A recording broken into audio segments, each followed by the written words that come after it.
por la gran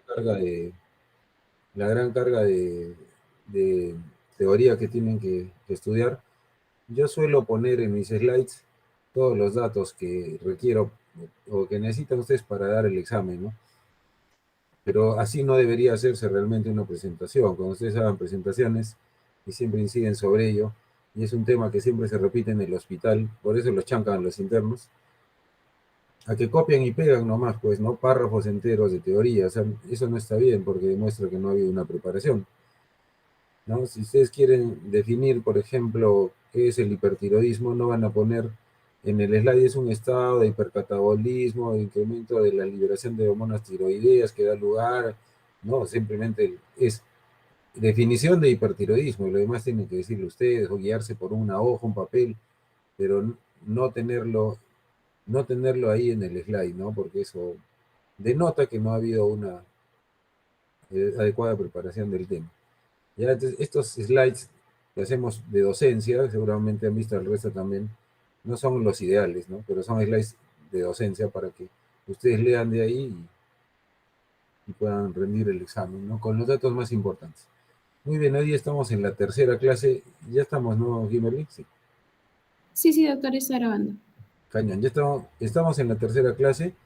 Es una clase que, bueno, hay que revisarla porque hay lugares en el mundo que aún padecen carencias nutricionales, dado que en nuestra realidad la deficiencia de vitaminas es rarísima, a menos que hablemos de una persona de edad con un problema de nutrición crónica por alguna enfermedad o un alcohólico, ¿no?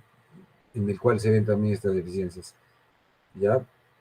Entonces, quizá si ustedes viven en otro lugar, trabajan en otro lugar, quizá vean esto con relativa mayor frecuencia. Por ejemplo, en el norte, ¿no? En la selva, es posible ver esto. Pero acá no, acá más bien estamos cargados de muchas vitaminas. En ese sentido, eh, este primer slide nos dice algo muy claro, ¿no? Que las vitaminas son componentes indispensables, pero que se necesitan en cantidades pequeñas para contribuir con las reacciones bioquímicas esenciales. Y eso es importante porque ustedes han visto y van a ver en el día a día que todo el mundo le dice, doctor, me siento cansado mentalmente, necesito tomar unas vitaminas, ¿me puede aconsejar? Las vitaminas están prácticamente en muchos de los alimentos que ingerimos y no necesitamos tomar más vitaminas. Las vitaminas están reservadas para pacientes gerontes, personas que por algún motivo no comen, personas con un cáncer avanzado, pacientes que están convalecientes de una enfermedad o recuperándose de ella, pacientes que tienen algún problema gastrointestinal que altera la absorción, etcétera. ¿Ya? Si no, no es necesario recomendar vitaminas, ¿no? Es la clásica de la abuelita, es a ustedes, ¿no? Estudiantes universitarios de medicina, ¿no? Hijito, estás estudiando mucho, deberías alimentarte bien y deberías tomar vitaminas, ¿no? Entonces, la actividad intelectual es 0 calorías, por si acaso, es la más sedentaria que existe. Así que ustedes no tienen que comer más ni tomar vitaminas, porque eso, en vez de ayudarles, los va a hacer engordar, ¿no? Más. Entonces, ojo con eso. Entonces, son pocas las deficiencias de vitaminas y oligoelementos en nuestros países, ya que hay abundancia de alimentos variados. Al menos en nuestro medio, eso es algo que casi no existe. Sin embargo, es posible observar déficit de vitaminas en personas con enfermedades crónicas o alcoholismo. Y también ahora, en la era de la cirugía bariátrica, ¿no? Se están encontrando pacientes con múltiples deficiencias de nutrientes con el paso de los años. Y a ellos sí hay que suplementarlos, ¿no? Y esto también es muy importante, ¿no? Ahora, por ejemplo, han visto eso de que, doctor, ¿me puedo poner vitamina C en Dove, no? A mí me ponen vitamina C a la avena, ¿no? Me la pasan en 2 horas. Es una costumbre que está muy difundida ahora, ¿no? Los golpes de vitaminas, ¿no? Las vitaminas endogenasas, eso en realidad no contribuye en nada, es más, puede generar efectos tóxicos. Entonces hay que tener mucho cuidado, no recomienden eso, porque eso en ningún sitio dice que es, en ningún sitio está, digamos, aceptado como para mejorar el estado de salud de una persona, ponerle golpes de vitamínicos, ¿ya? Entonces, las poblaciones víctimas de hambre, afectadas por catástrofes, los refugiados, desplazados, tienen un mayor riesgo de desnutrición, naturalmente, y a su vez deficiencia de algunos micronutrientes. En particular, ¿no? La vitamina A, el hierro, el yodo, así como la vitamina B1, la riboflavina, B6, vitamina C y niacina. Eso vamos a ver en los siguientes slides. Para que, por ejemplo, se deplete la vitamina B12 y la vitamina A, tiene que pasar un largo tiempo, años. Entonces, un año, ¿no? Como mínimo. Entonces es posible que un adulto que no ingiera carne, que se vuelva vegano, o un adulto que se ha sometido a un bypass gástrico, no sufra déficit de vitamina B12 hasta pasado el año de haberse sometido al procedimiento. ¿Ya? Entonces, hay buenas reservas. Sin embargo, el folato, el ácido fólico y la tiamina se agotan rápidamente después de las pocas semanas de carencia, ¿no? Otro dato que es importante y conversamos hoy día con los chicos, la hemodiálisis, ¿no? La hemodiálisis elimina muchas de las vitaminas hidrosolubles, particularmente las del complejo B y el ácido fólico, y también los aminoácidos, ¿no? Hasta 10 a 12 gramos de aminoácidos se pierde en un proceso, en un turno de diálisis, no en una persona. Ojo con eso. Entonces vamos a empezar a hablar uno por uno de las vitaminas, en este caso la vitamina B1, que fue la primera, y que tiene acción particularmente en la descarboxilación de los cetoácidos y los aminoácidos de cadena replicada, y de esta manera genera energía. Y la vitamina B1 se ha asociado mucho a la conducción nerviosa periférica. Nosotros en endocrino sugerimos el uso de, aparte de pacientes con neuropatías periféricas, el uso de vitaminas del complejo B, particularmente por la vitamina B1, porque se ha visto que la recuperación sintomática es más rápida, por eso utilizamos. Y sus fuentes son la levadura, las vísceras, el cerdo, las legumbres, la carne de res, los granos enteros y las nueces, es decir, muchos alimentos que también tienen proteínas. En personas, en los chinos, por ejemplo, que gustan de ingerir mucho arroz blanco, puede haber una mayor deficiencia, ¿no? En la cultura china por el exceso de alimentación con arroz. Y también el té, el café, el pescado crudo y los mariscos pueden destruir la vitamina B1 por su contenido en una enzima llamada tiaminasa. Ojo con eso. Pues si tiene un paciente con una neuropatía periférica diabética, al cual le van a aportar vitaminas del complejo B, hay que tener cuidado con la ingesta excesiva de té o café que pueden destruir esta vitamina. Entonces, la principal deficiencia de estas vitaminas, eh, o mejor me he dicho, la principal causa, ya les explicaba, que no es en una persona sana, ¿no? Habitualmente es en personas con enfermedades crónicas, como el cáncer, como una hepatopatía o como el alcoholismo, ¿no? Y el alcohol interfiere con la absorción de la tiamina y con la síntesis del pirofosfato de tiamina. Entonces, de hecho, cuando ustedes tienen un paciente alcohólico que se está recuperando, ¿no? Que está en un proceso de recuperación o de dejar el alcohol, hay que reponer la tiamina a estos pacientes, ya que la deficiencia de esta vitamina puede precipitar en ellos una acidosis láctica, ojo con eso, ¿ya? También se puede observar déficit de tiamina en mujeres con hiperemesis gravídica, anorexia, pacientes en mal estado nutricional, ¿no? Que están recibiendo glucosa parenteral, ¿no? Ya habíamos hablado de eso, y pacientes sometidos a cirugía bariátrica, ya les había hablado también de ello, o que reciben tratamiento con diuréticos, ¿no? Eh, ¿Por qué? Porque estas son situaciones que determinan que hay una mayor pérdida de tiamina en la orina. Entonces, ojo, eh, es posible o necesario suplementar con vitamina de complejo B a pacientes, por ejemplo, que toman diuréticos, ¿no? En forma crónica, por un problema renal o hepático. Y la deficiencia materna de tiamina provoca beriberia infantil en los lactantes alimentados con leche materna. Entonces, un paciente que tiene déficit de vitamina B1 o tiamina presenta inicialmente falta de apetito y síntomas poco específicos, ¿no? compromiso de memoria al corto plazo, irritabilidad. Y en el caso ya crónico, se divide el beriberi, que es el término que se utiliza para hablar de la deficiencia de vitamina B1, en húmedo y seco, aunque ambos pueden superponerse, ¿ya? En ambos tipos de beriberi hay una clínica que es la sensibilidad o hipersensibilidad o parestesias a nivel de miembros inferiores, ¿no? Ya habíamos hablado de eso, de que la vitamina o la deficiencia de B1 puede producir neuropatía periférica. Entonces, el beriberi húmedo se presenta con síntomas cardiovasculares, ya que compromete el metabolismo energético del miocardio y puede producir síntomas de disautonomía, ¿no? Después de 3 meses de una dieta deficiente en B1. Y en el caso del beriberi seco, más bien lo que predomina es la neuropatía periférica motora sensorial, que se puede denotar, por ejemplo, por trastorno en la sensibilidad e hiporreflexia. Entonces, los alcohólicos con deficiencia crónica de tiamina también tienen manifestaciones más severas del sistema nervioso, y a eso se denomina en un alcohólico la encefalopatía de Wernicke. Ya seguro la han escuchado, ¿no? Que tiene un correlato clínico que es nistagmo horizontal, oftalmoplejía por debilidad de músculos estructurares, ataxia cerebelosa y alteración mental.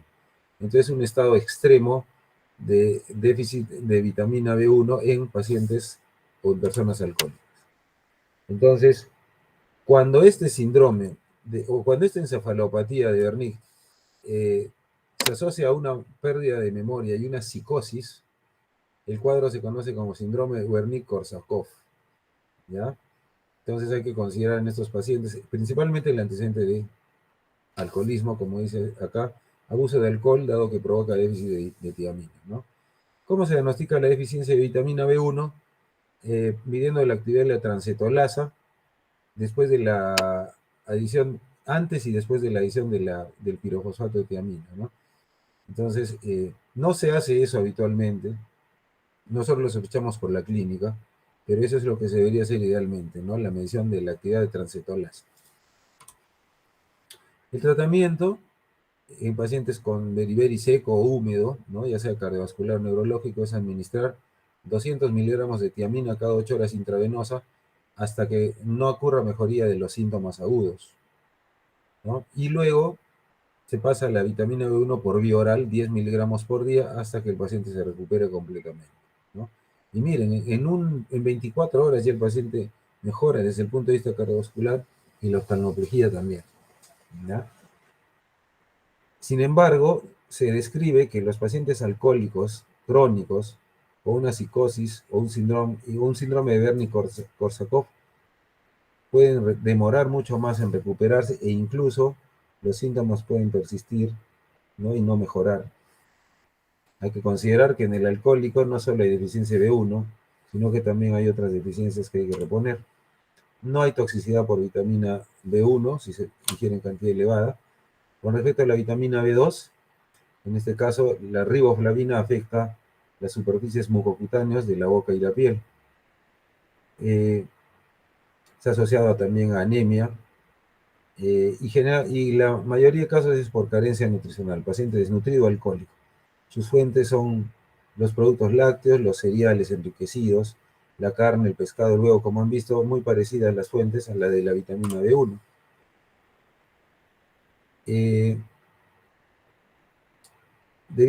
Si nosotros queremos preservar la riboflavina de la leche, hay que mantener la leche en recipientes que protejan contra la fotodegradación, porque es una vitamina fotosensible.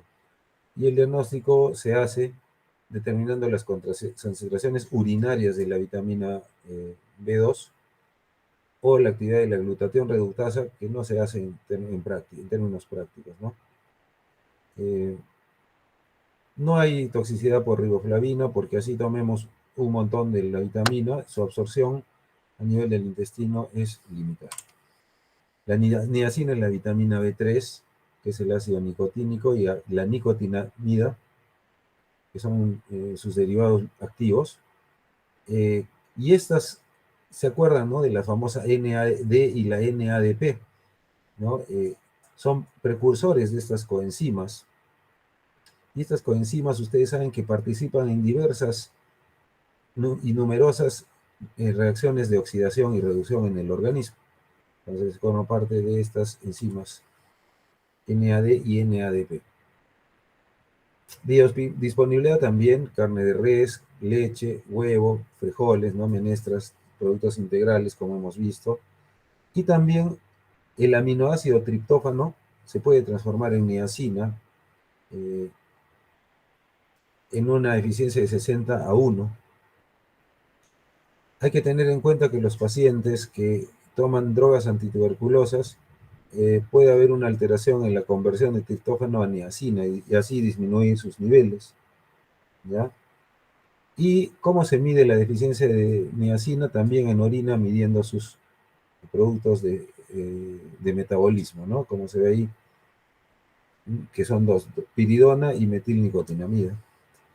Entonces, la deficiencia de niacina produce la famosa pelagra, ¿no? Que se observa en personas que consumen dietas en base a maíz, por ejemplo en China, África e India, también en alcohólicos, en pacientes con defectos en la absorción de triptófano. Ya hemos visto que el triptófano se puede convertir en niacina, eso se llama la enfermedad de Hartnup, y en pacientes con síndrome carcinoide, que es un síndrome en donde hay una gran conversión de triptófano en serotonina, que es lo que da lugar a los síntomas del síndrome carcinoide.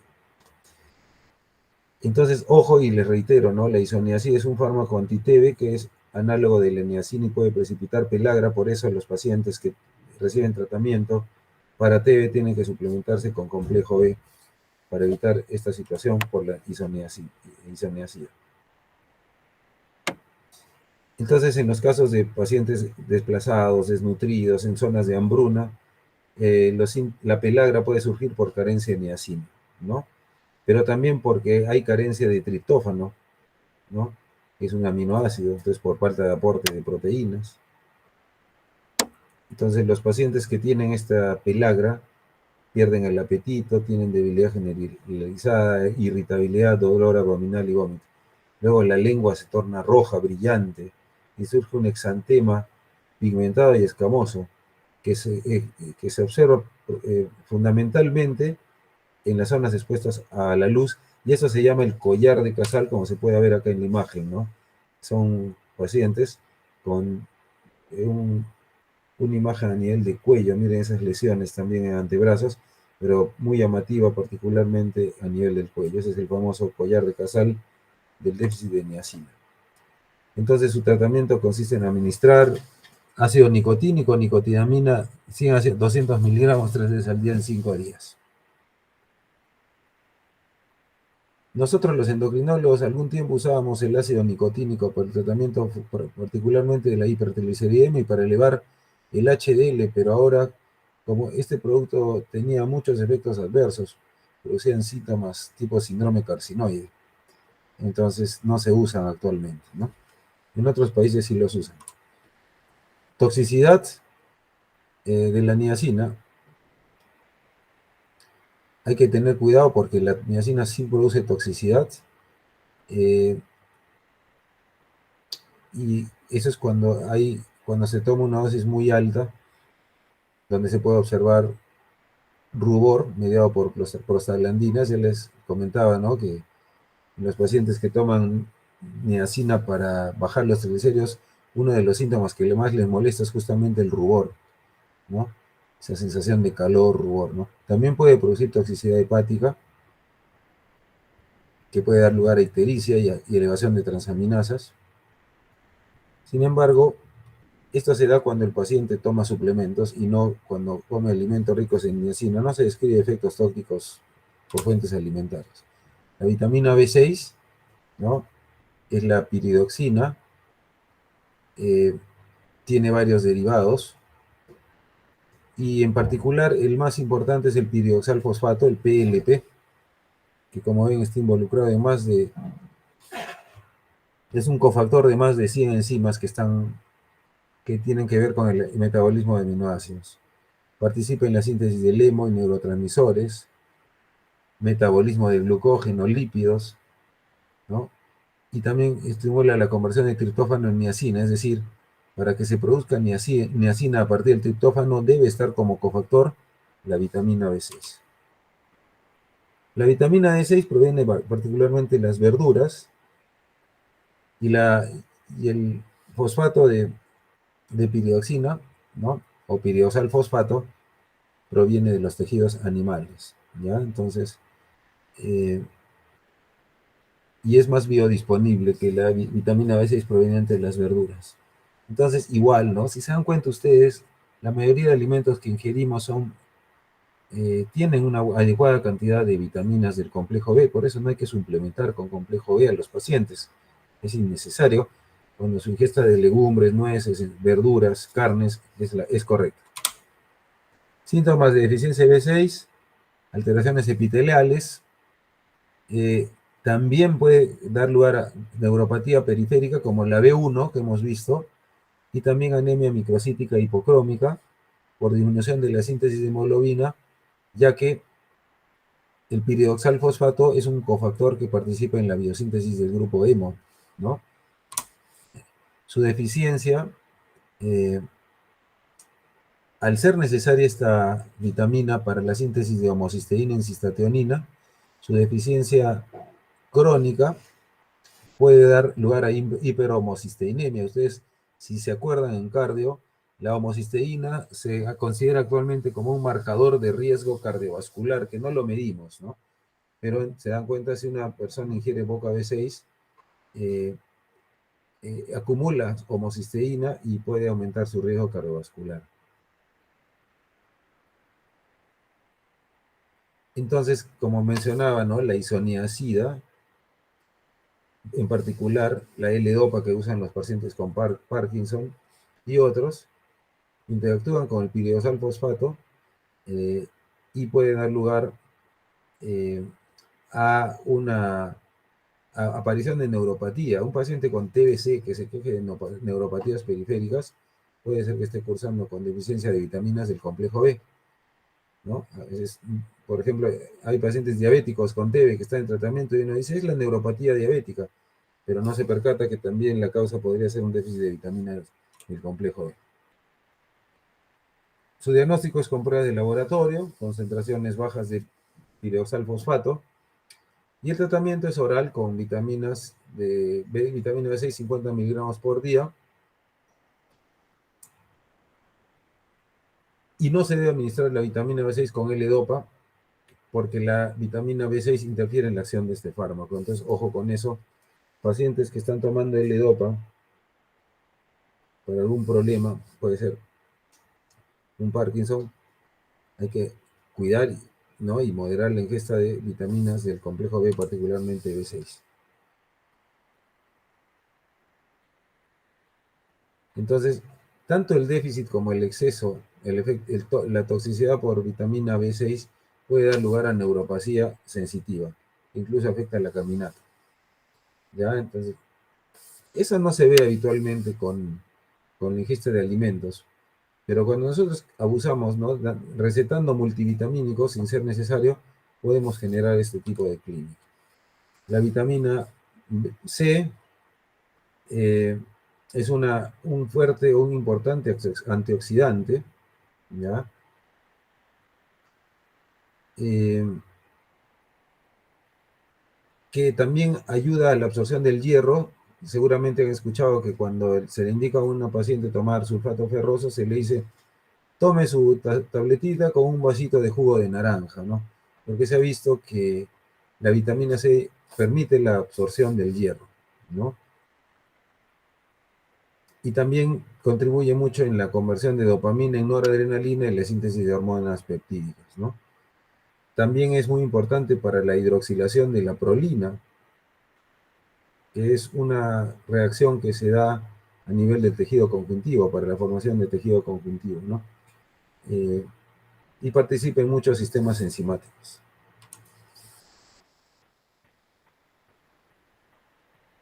Entonces, solo un porcentaje de la vitamina C se absorbe y sus fuentes alimentarias son los cítricos, como bien sabemos, pues, ¿no? Las verduras verdes, los jitomates y las papas. Hemos visto ya en clase anterior que sugerir comer 5 raciones entre frutas y verduras, o 400 gramos al día de frutas y verduras, aporta más de las recomendaciones diarias eh, o de los requerimientos diarios de las personas, del ser humano, ¿no?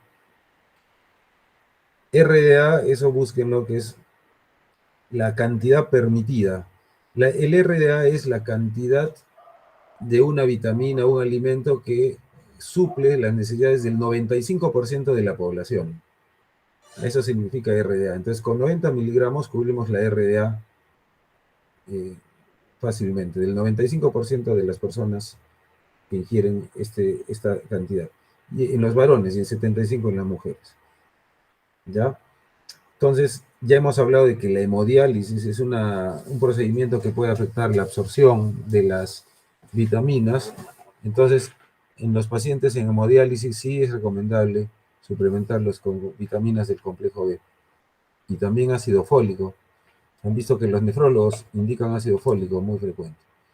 Su deficiencia provoca en extremo el escorbuto, que se ve más en alcohólicos ancianos.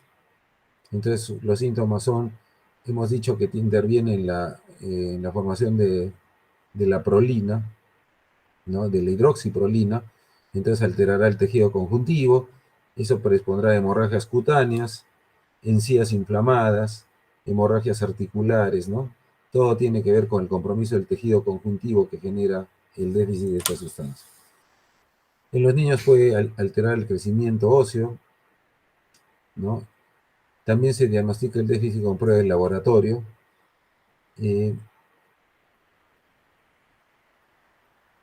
Y también dicen la abuela, dice, no, ingiere más cítricos para que tu resfrío pase más rápido.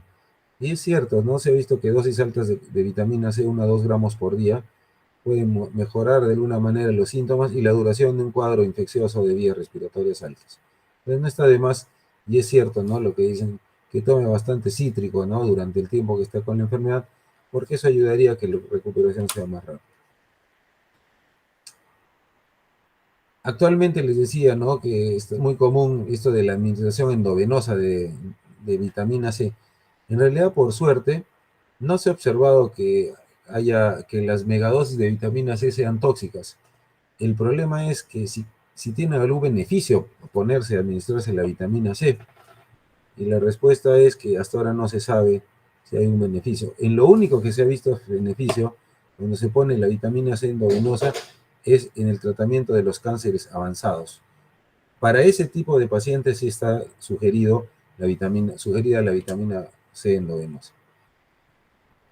Entonces, tomar 2 gramos de vitamina C en una sola dosis puede provocar síntomas gastrointestinales y se teme que al usarla crónicamente eso pueda predisponer a la formación de cálculos renales, ya que se metaboliza a oxalatos, ¿no? Que son parte del núcleo de los cálculos, ¿no? Incluso podría haber intoxicación por hierro. Eso es raro de ver, ¿no?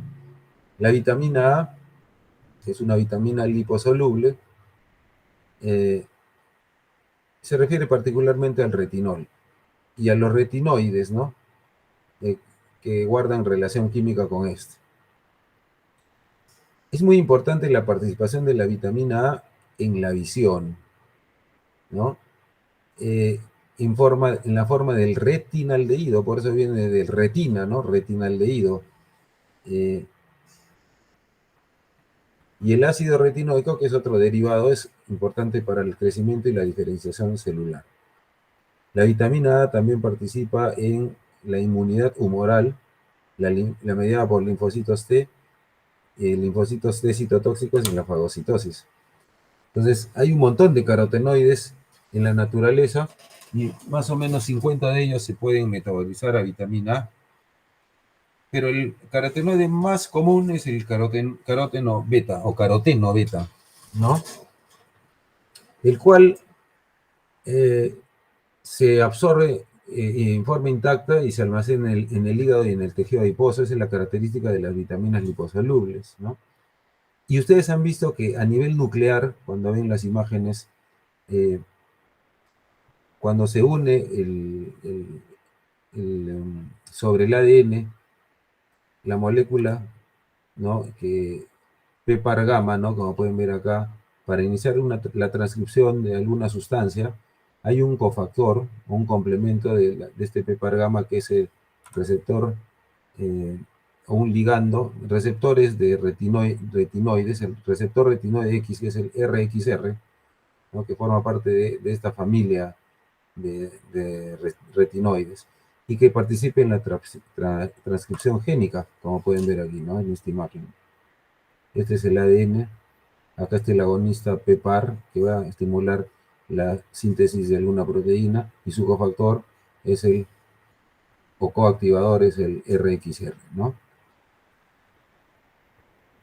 Entonces, en ese sentido, los receptores para retinoides cumplen una labor en la proliferación y en la diferenciación celular. La isotretinoína es un derivado retinoide, ¿no? Que justamente se utiliza para el tratamiento del acné, ya que tiene un efecto sobre la queratinización y disminuye la secreción del sebo. Entonces, es los famosos productos que se utilizan para los acnés severos, tienen o derivan de la vitamina A, ¿ya? Entonces sus fuentes son hígado, pescado, el huevo, ¿no? Que ya tienen la vitamina A preformada. Y también hay fuentes vegetales que tienen provitamina A, ¿no? Entonces, si uno cose en forma moderada los vegetales, aumenta la liberación de carotenoides. Cuando a una paciente o a una persona le dan tratamiento con estos productos para el acné, ¿no? Como la isotretinoína, que es un derivado de vitamina A, se le dice que para que el medicamento sea mejor absorbido, lo coma después de haber ingerido un alimento graso. Y eso es porque los alimentos grasos facilitan la absorción de la vitamina A. Entonces, los lactantes son susceptibles en particular a la deficiencia de esta vitamina. Hay que tener en cuenta ello.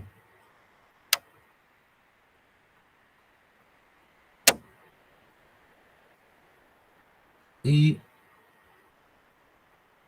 también en los niños, ¿no? ¿Por qué se observa en la infancia el déficit de vitamina A cuando la ingesta de proteínas no es adecuada? Porque el origen, como le decía, es el hígado, vísceras, proteínas, ¿no?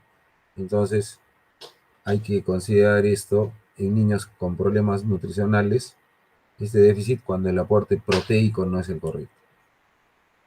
Entonces, cuando hay una mala alimentación y hay un déficit de vitamina A que da esta clínica, ¿no? Esto se ve particularmente en países del sur de Asia, África subsahariana, donde hay mucha pobreza, hambruna, algunas partes de Latinoamérica y el Pacífico Occidental. Para determinar la vitamina A se mide el retinol sérico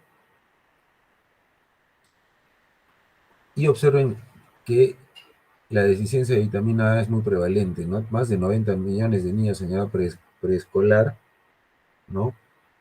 Tienen déficit de vitamina A.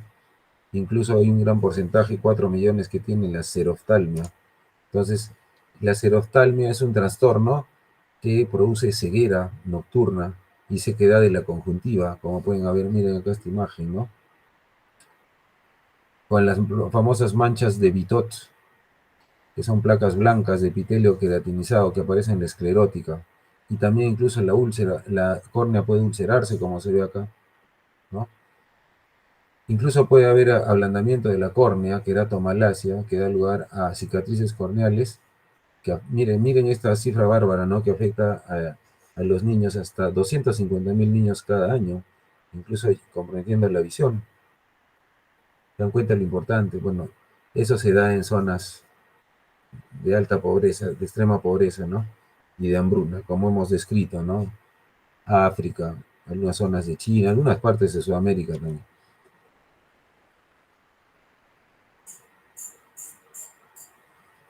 Entonces, un paciente que tiene deficiencia de vitamina A tiene comprometida su inmunidad. Entonces, estos niños tienen diarrea, disentería, infecciones virales con más frecuencia, enfermedad respiratoria. Entonces, dice, la deficiencia de vitamina A representa un riesgo de mortalidad por estas condiciones.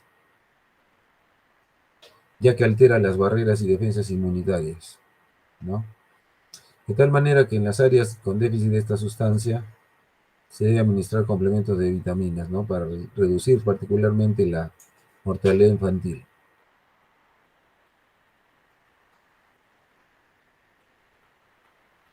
Y un 10% de las mujeres embarazadas que no están bien nutridas pueden presentar manifestaciones de déficit de vitamina A en la segunda mitad y tercera mitad, en la segundo y tercer trimestre del embarazo, ¿no? E incluso eso se relaciona a mayor riesgo de infección materna y una mayor tasa de mortalidad. Entonces la seroftalmia, déficit de vitamina, se debe tratar con vitamina A, eh, 60 miligramos, y luego a los 14 días repetirlo. Igual las madres con ceguera nocturna o manchas de Bitot deben recibir por lo menos un mínimo de 3 meses. Y a los niños lactantes pequeños se les debería administrar complementos de vitamina A cada 4 a 6 meses, ¿no? Particularmente en las regiones de hambruna. Su toxicidad, bueno, anecdóticamente ahí les he puesto, ¿no? Donde se observó en el Ártico, exploradores, ¿no? Que al ingerir hígado de oso polar experimentaron toxicidad por esta vitamina, que consiste en hipertensión intracraneana, vértigo, diplopía, fontanela abultada en el niño, convulsiones, dermatitis, ¿no? Hasta la muerte. Entonces, ojo con eso también, que la toxicidad también puede generar problemas.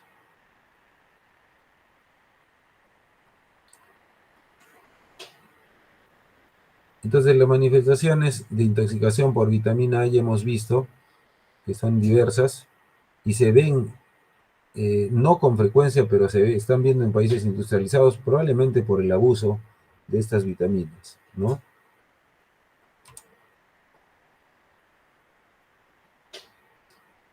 Y el uso inadecuado, excesivo de vitamina A en mujeres embarazadas ha ocasionado abortos espontáneos, malformaciones congénitas. Eso también se ve y por eso seguro han escuchado que cuando una mujer que esté en tratamiento por acné y le dan isotretinoína no debe embarazarse, ¿no? Porque la vitamina A puede predisponer al desarrollo de malformaciones congénitas. Ya de esta manera en el embarazo la dosis de vitamina A no debe exceder los 3 miligramos. Y acá está lo que les decía, ¿no? Se debe asegurar la anticoncepción durante menos un año y quizá más tiempo en mujeres que han tomado ácido 3-decisretinoico, es decir, la isotretinoína. Es una mujer que ha estado tomando para un acné severo isotretinoína, debería evitar embarazarse hasta un año después de haber terminado de tomar este producto. La vitamina E, cuyo nombre fundamental o colectivo alude o se refiere a los esteroisómeros de los tocoferoles y tocotrienoles, ¿no? Que también es un gran antioxidante. Los gastroenterólogos usan la vitamina E para el manejo de hígado graso por su poder antioxidante, ¿no?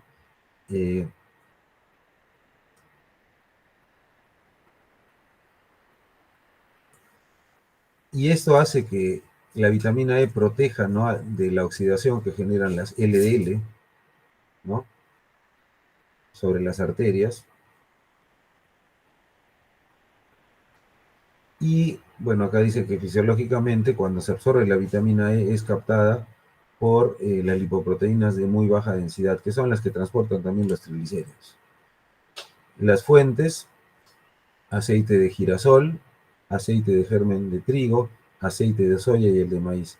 También está en la carne, nueces, cereales, igual que en todos, ¿no? Y no existe la deficiencia alimenticia de vitamina E. Solo se observa, como les he mencionado ya en casos anteriores, en enfermedades prolongadas, como malabsortivas, después de resección de intestino delgado o cirugía bariátrica, vitamina E. Entonces, en la vitamina E o la deficiencia también hay degeneración axonal de los axones con mielínicos grandes y puede dar lugar a síntomas espinocerebelares. Puede haber una neuropatía periférica, asociada a una, o a la cual pueda progresar una marcha táxica, ¿no? Y su diagnóstico de deficiencia se hace con pruebas de laboratorio, ¿no? Su deficiencia sintomática se debe tratar con 800 a 1200 miligramos de tocoferol alfa al día, y no hay que tomar, así como la vitamina A hemos visto, las dosis altas de vitamina E pueden reducir la agregación plaquetaria e interferir en el metabolismo de la vitamina K. Por eso, ojo, no debe tomar un paciente que está tomando warfarina o antiplaquetarios vitamina E. Tengan cuidado con eso, porque pueden interferir con la vitamina K, ¿ya? Y predisponer al desarrollo de hemorragias. La vitamina K tiene dos formas: la filoquinona, que proviene de fuentes vegetales, y la menaquinona, que es sintetizada por la flora bacteriana. Se encuentra en las verduras frondosas como la col, las espinacas, la lechuga, el kiwi, las moras. También hay en el hígado, ¿no? Y los aceites vegetales. Su deficiencia puede dar lugar a hemorragias porque es un cofactor, ¿no? Eh, en los procesos de coagulación, particularmente en los niños, por sus depósitos bajos de grasa. Entonces, porque los niños, porque la vitamina K en la leche es baja, el contenido, porque el tubo digestivo del niño también es virgen, estéril, entonces no produce vitamina K intestinal, por el hígado inmaduro. Entonces, todas estas condiciones pueden dar lugar a que el niño pueda tener hemorragias, ¿no? Intracraneales del tubo digestivo. Por lo tanto, hay que administrar, y se hace, ¿no? Eso en el recién nacido, vitamina K 0.5 miligramos, han visto que se le pone en la piernita profiláctica, ¿no? Y eso es justamente para evitar las hemorragias en los primeros días del nacimiento. Se observa en pacientes con deficiencias o con problemas crónicos del intestino delgado, obstrucción de vía biliar, ¿no? Ya hemos dicho que a nivel intestinal también hay síntesis de vitamina K. Entonces, cualquier paciente que tenga un problema intestinal puede tener una deficiencia de vitamina K. El tratamiento con antibióticos, que puede producir una alteración de la microbiota intestinal, una disbacteriosis, también puede puede precipitar una deficiencia de vitamina K por ese mismo motivo, ¿no? Y la Orlistat, que es un medicamento que usamos los endocrinólogos también para evitar la absorción de grasas de la dieta, también puede contribuir, cuando se usa por largo tiempo, al déficit de vitamina K. Entonces, ¿cómo diagnostico naturalmente el déficit de vitamina K? Por un alargamiento del tiempo de protrombina, ¿no? Que es un parámetro de coagulación sanguínea, o disminución de los factores de coagulación. Y su tratamiento se da en base a una dosis parenteral de vitamina K. Por lo tanto, la deficiencia de crónica de vitamina K se dará en pacientes que tienen absorción deficiente o crónica de esta sustancia, ¿no?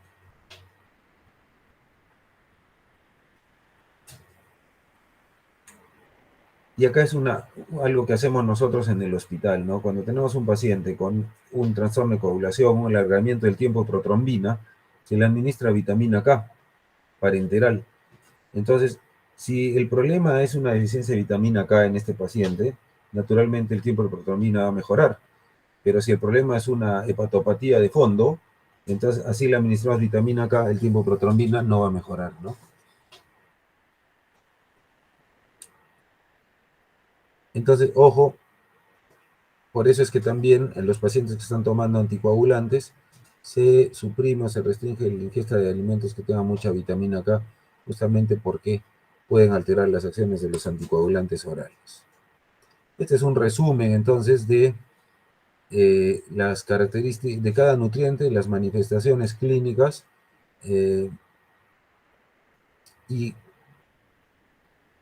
cuáles son los factores que contribuyen con su deficiencia. Y en general, como pueden ver, para la B1, B2, B3, B6, siempre el alcoholismo está por encima, ¿no? ¿ya? Muy importante. De igual manera, este es un resumen de lo que hemos visto. Ahí, por ejemplo, no hemos visto B12, pero la B12, ustedes saben, está asociada a anemia megaloblástica. Se ve mucho en pacientes post-bariátrica, sobre todo al año de haber sido sometidos a la bariátrica. Ya, entonces ahí está el resumen. Y finalmente vamos a hablar de los minerales. A grosso modo, eh, particularmente les he puesto esas tablas para que sepan, ¿no? Por cultura general, que los minerales también tienen una actividad a nivel del organismo. Hay algunos que no tienen una función exacta o biológica determinada, como es el boro, pero que sí se ha visto que su deficiencia puede dar lugar, o su exceso, perdón, puede dar lugar a trastornos del desarrollo, esterilidad, etcétera, ¿no? Entonces vamos a hablar en particular del zinc, como pueden ver aquí.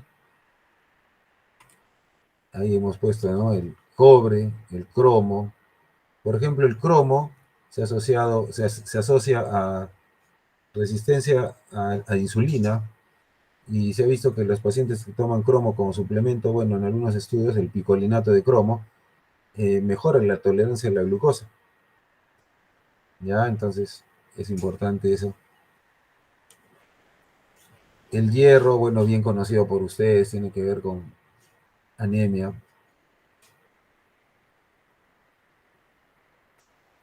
El selenio, miren, ¿no? Miocardiopatía, insuficiencia cardíaca, degeneración músculo estriado.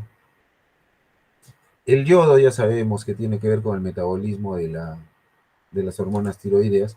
Y bueno, vamos a hablar del zinc, ¿no?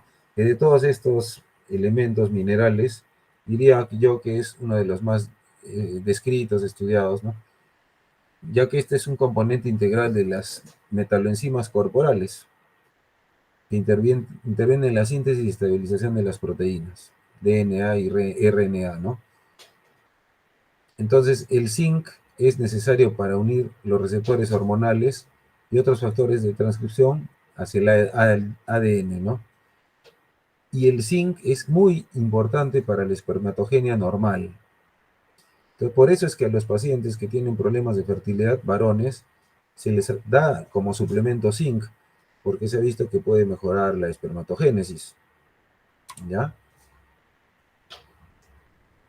Entonces, su absorción, hay que tener cuidado, se inhibe con la fibra, los oxalatos, el hierro y el cobre alimenticios, por eso no hay que abusar de esto. También con el uso de valproato y etambutol, ¿no? Fuentes de zinc, carne de res, mariscos, nueces, legumbres. Sobre todo las fuentes más útiles, de mejor absorción, son las fuentes animales. Y su deficiencia, aunque no está muy claro el asunto, ¿no? Eh, está relacionada con alteraciones del crecimiento. Ustedes seguramente han escuchado hablar, yo le doy a mi hijo gomitas de zinc porque me han dicho que el zinc contribuye al crecimiento. Si bien es cierto, no se ha demostrado claramente que la deficiencia de zinc puede alterar el crecimiento, es cierto que el zinc participa en todas las vías eh, que tienen que ver con el crecimiento. Entonces uno puede deducir de que el déficit de zinc puede alterar el crecimiento de los niños, ¿no?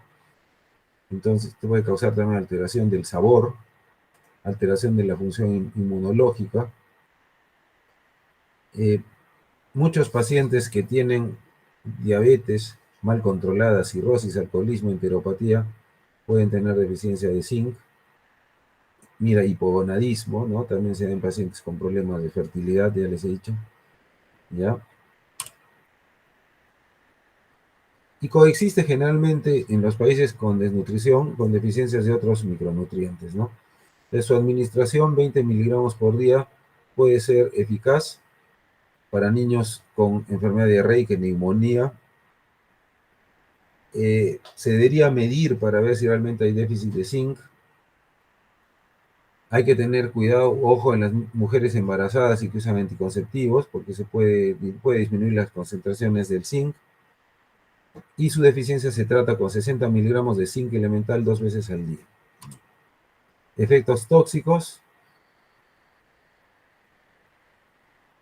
puede provocar diarrea, vómitos, fiebre, y las dosis altas crónicas pueden afectar la función inmunológica, o sea, también mucho no es bueno, y producir anemia hipocrómica, ¿no? Como resultado de déficit de cobre. Muy bien. Entonces, esta es la tercera clase. Entonces, ya saben, ya que la cerveza tiene más de 2000 componentes, tiene buenos antioxidantes, vitaminas, minerales, de vez en cuando es bueno tomarse una cervecita. Muy bien. Preguntas.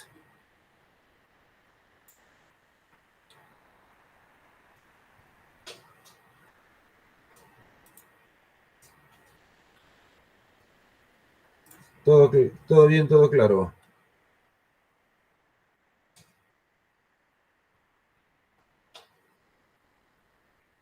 ¿Estás por ahí, Kimberly, o ya no estás?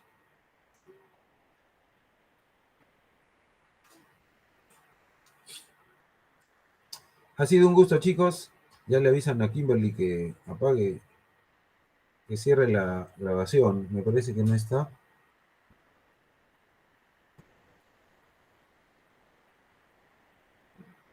Cuídense, un fuerte abrazo. Y nos estamos viendo el día viernes para la cuarta clase. ¿Ya? Hasta luego, doctor, gracias. Ok, doctor, gracias. A ustedes, gracias. Hola, doctor, gracias. Chao, Hasta luego, chao. doctor. Hasta luego. Cuídense, un fuerte abrazo.